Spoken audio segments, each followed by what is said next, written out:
Perkenalkan, nama saya Sigensila Christian dari kelas 10 IPS 2 absen 11.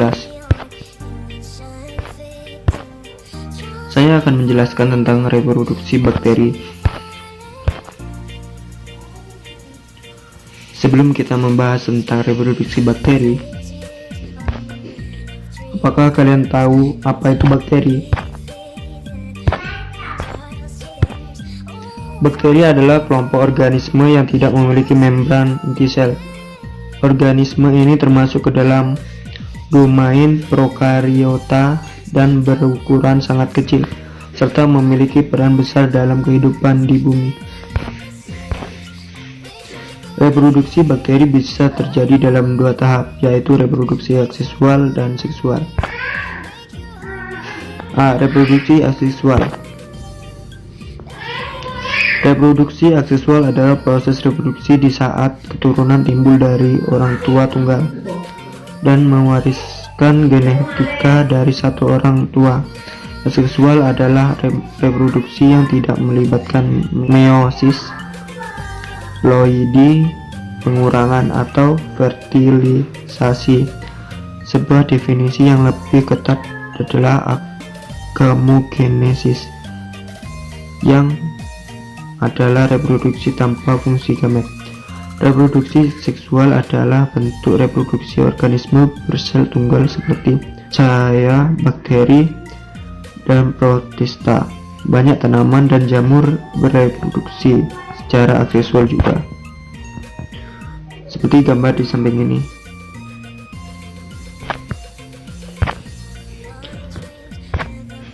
Reproduksi seksual. Reproduksi seksual adalah suatu jenis siklus hidup. Pada reproduksi seksual, generasi berganti-ganti antara sel dengan satu set kromosom dan sel dengan dua set kromosom. Reproduksi seksual merupakan siklus hidup paling umum pada eukariota, misalnya hewan dan tumbuhan, seperti gambar di samping ini. Pengertian reproduksi bakteri: konjugasi, transduksi, transformasi. Konjugasi. Konjugasi adalah pemindahan materi gen dan suatu sel bakteri ke sel bakteri lainnya secara langsung melalui jembatan konjugasi. Mula-mula kedua sel bakteri berdekatan, kemudian membentuk tonjolan atau struktur jembatan yang menghubungkan kedua sel tersebut. Transfer kromosom maupun transfer plasmid akan terjadi melalui jembatan konjugasi. Sel yang mengandung materi gen rekombina kemudian memisah dan terbentuklah dua sel bakteri dengan sifat baru atau sifat rekombinan.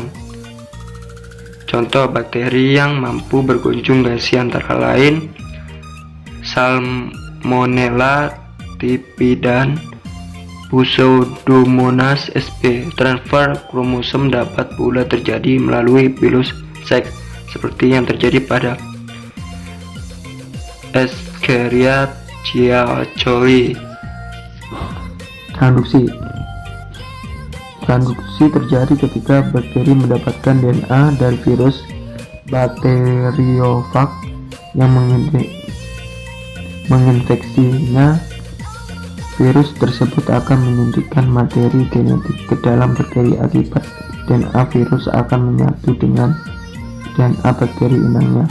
Bakteri yang disuntik DNA semuanya akan mati.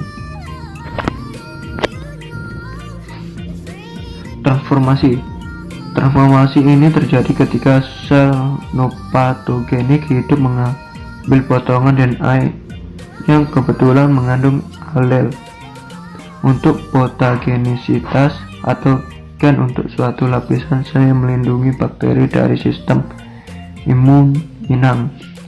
Alel asing tersebut kemudian dimasukkan ke dalam kromosom bakteri menggantikan alel asilnya untuk kondisi tanpa pelapis.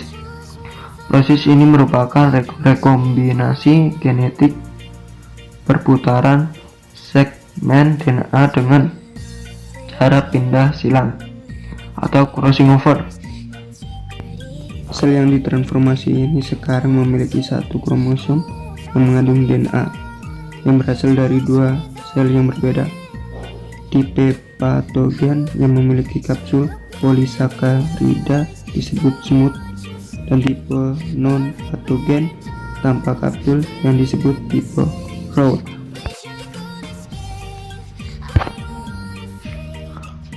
Peran bakteri menguntungkan.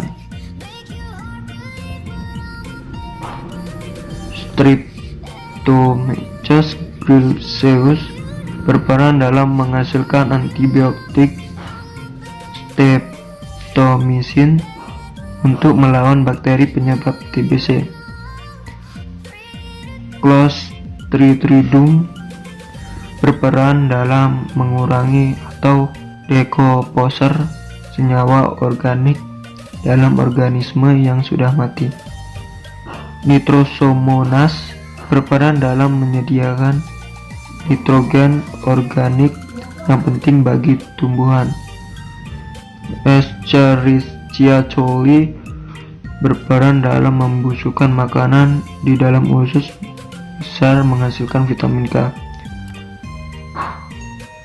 Lactobacillus acidophilus berperan untuk menambah nilai gizi dari susu. Bakteri ini bisa ditambahkan dalam produksi susu formula. Peran bakteri yang merugikan. Mycobacterium tuberculosis penyebab penyakit TBC tuberkulosis.